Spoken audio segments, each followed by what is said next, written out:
এক সবুজ গ্রামে থাকত এক দুষ্টু টুনি পাখি, ছোট্ট হলুদ শরীর, লাল ঠোঁট আর গলায় নীল ফিতা।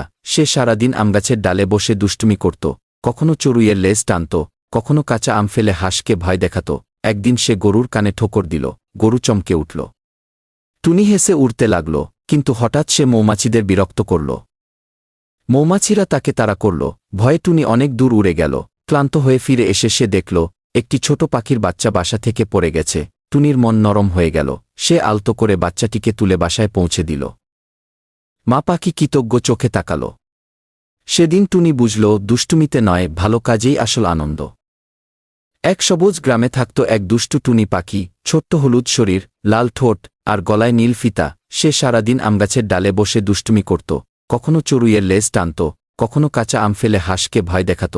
একদিন সে গরুর কানে ঠোকর দিল, গরু চমকে উঠল। টুনি হেসে উড়তে লাগল, কিন্তু হঠাৎ সে মৌমাছিদের বিরক্ত করল।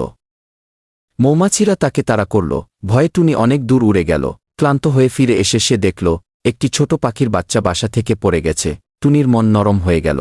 সে আলতো করে বাচ্চাটিকে তুলে বাসায় পৌঁছে দিল। মা পাখি কৃতজ্ঞ চোখে তাকাল। সেদিন টুনি বুঝল, দুষ্টুমিতে নয়, ভালো কাজেই আসল আনন্দ।